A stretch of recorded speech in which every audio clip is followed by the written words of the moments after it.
Merci beaucoup, Madame la Présidente. Merci d'être venus aussi nombreux et nombreuses à cette session consacrée donc à l'endométriose. J'écris que je n'ai pas de lien d'intérêt. Le seul lien d'intérêt, je suis membre du conseil scientifique d'EndoFrance, qui est une association de représentation des patientes.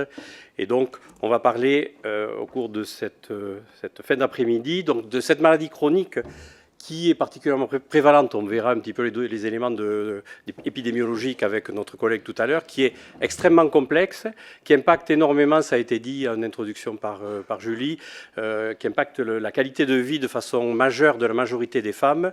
Et pourtant, on a une définition, vous le verrez, qui était histologique, et puis depuis hier, puisque hier ont été présentés au Congrès national des gynéco-obstétriciens français, Paris Santé Femmes, des recommandations concernant la prise en charge des douleurs, avec une nouvelle définition qui s'attache davantage à la perception et à la difficulté du vécu des femmes vis-à-vis de cette maladie qu'aux simples symptômes, parce que la définition antérieure, c'est une définition qui est histologique.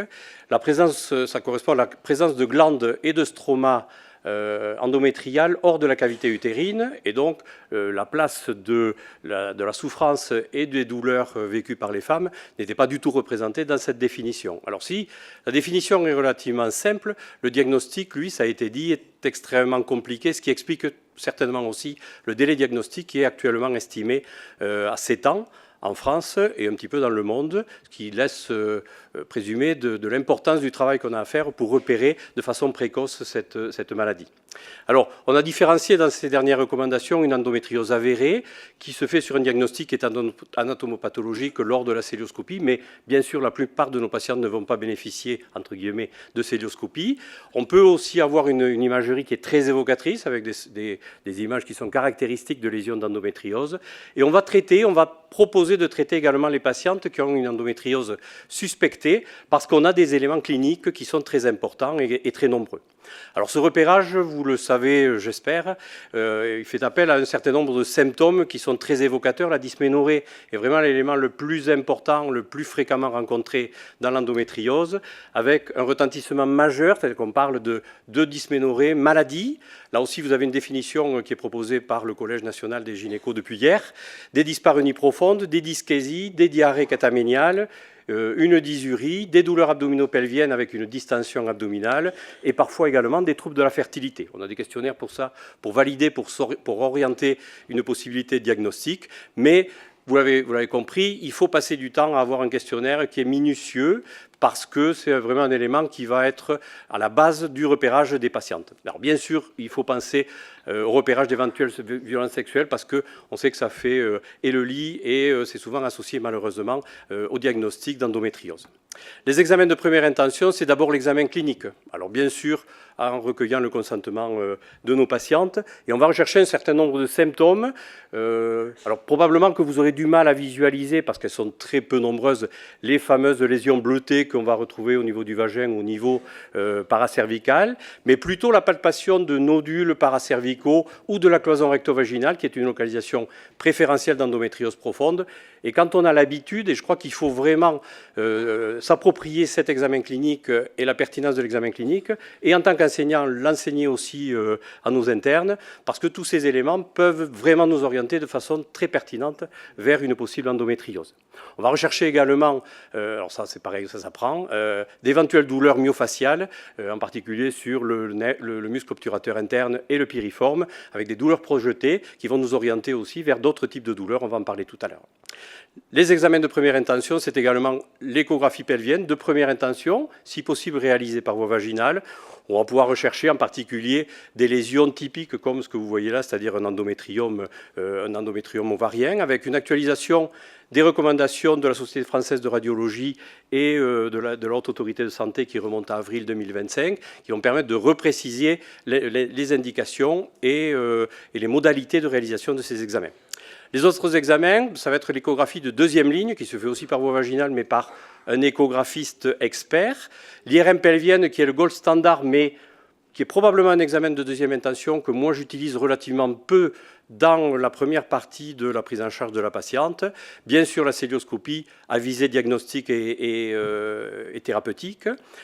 Et une place également possible pour le test à l'hiver à venir. On en discutera, si vous voulez, au cours des questions, si vous avez des questions là-dessus.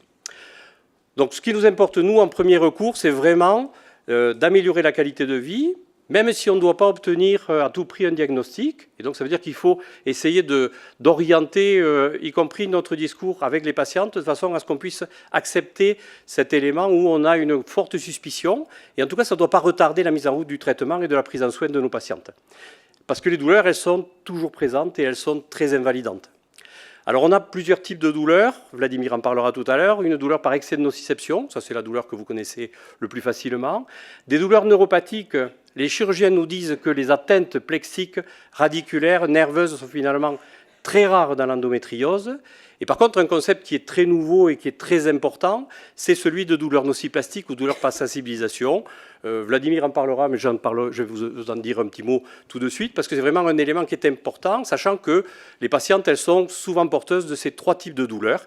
Et donc, l'orientation et la prise en charge du traitement doit tenir compte de ces caractéristiques physiopathologiques en cause ou probablement suspectées dans la maladie. Pardon.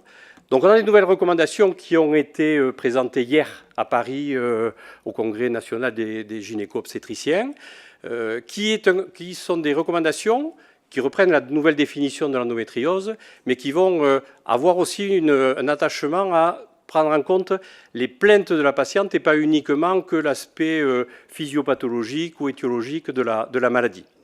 Donc c'est une conférence formalisée d'experts, c'est-à-dire qu'on a relativement peu de niveaux de preuves, et vous verrez, Vladimir va vous en parler tout à l'heure, parce que les données de la littérature sont presque laconiques dans plein de domaines, autant sur le plan diagnostique que sur l'évaluation des traitements. Alors cette hypersensibilité pelvienne, elle est très importante, elle rentre dans le cadre de l'hypersensibilité centrale. Et donc, ça explique un certain nombre de phénomènes qui sont présents en termes de douleur et qui ne permettent pas d'imaginer que le fait de traiter simplement l'endométriose va permettre de régler le problème. Les algologues et gynécologues de Nantes, l'équipe nantaise, Amélie Lévesque, Stéphane Ploton, comparent ça vraiment, l'endométriose, c'est la boîte d'allumettes. Et en fonction du terrain dans lequel vous allez jeter la boîte d'allumettes par terre, il ne va pas se passer grand-chose.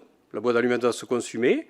Si vous la mettez dans une situation où on a des brindilles de pins, d'arbres, il va y avoir une explosion et un méga feu qui va se produire. Et là, ce n'est pas le fait simplement de traiter l'endométriose qui va permettre de pouvoir prendre en charge les phénomènes douloureux qui sont extrêmement nombreux et diffus et quelquefois inexpliqués par la symptomatologie, révélant simplement l'endométriose. La prise en charge médicamenteuse, donc ça c'est tout ce qui est aigu. Alors je vous dis, le niveau de preuve c'est proche de 0, pas de données à la littérature, Vladimir va vous en reparler. Sur les traitements de fond des douleurs nociplastiques et éventuellement neuropathiques, c'est tous les traitements qu'on a l'habitude nous d'utiliser dans ce cadre-là. Hier la présentation que je faisais c'était auprès de gynécologues qui ouvraient des grands yeux, qui étaient un peu surpris de voir un petit peu ces notions-là, mais on a vraiment des éléments qu'on connaît parce que la prescription elle doit s'appuyer sur les inhibiteurs de la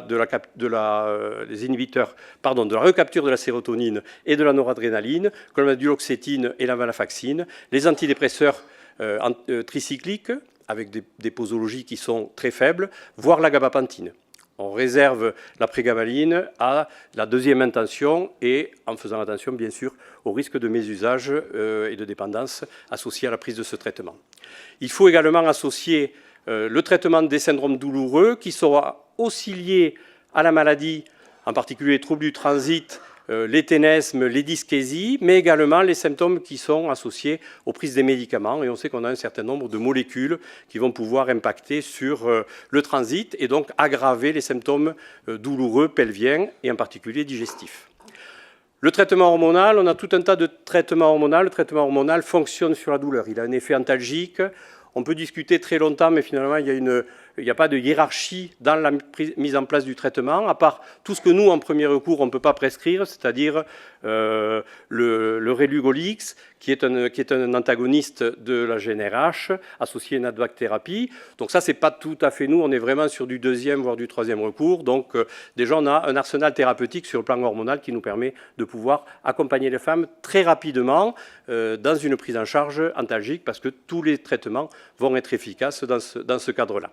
Juste un petit focus pour vous rappeler les recommandations de l'ANSM concernant l'exposition des femmes à certains progestatifs qui augmentent le risque de méningiome.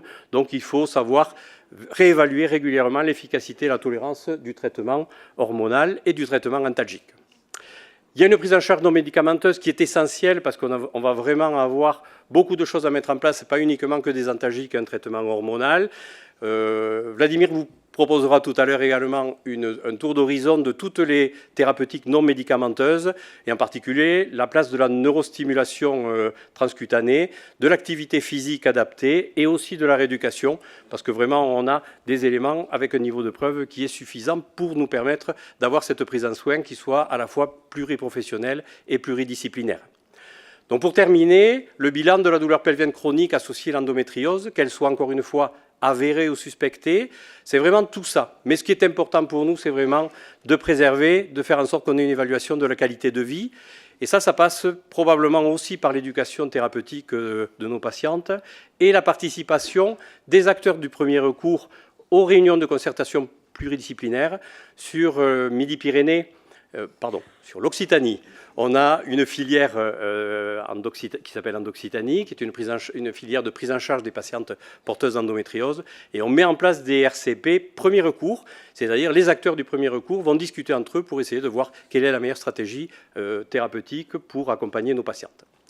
Donc on a vraiment un rôle fondamental, essentiel dans le repérage de la maladie, l'annonce, l'accompagnement de ces patientes dans un parcours de soins qui est coordonné. Tout ça est favorisé par la mise en place des filières de soins souhaitées par la stratégie nationale de lutte contre l'endométriose. Il faut très certainement développer et accentuer la recherche dans ce domaine-là, et en particulier en soins primaires. Et probablement que l'enseignement et la formation des professionnels doit trouver une place dans les départements de médecine générale. En tout cas, c'est le souhait que je formule et je vous remercie de votre attention.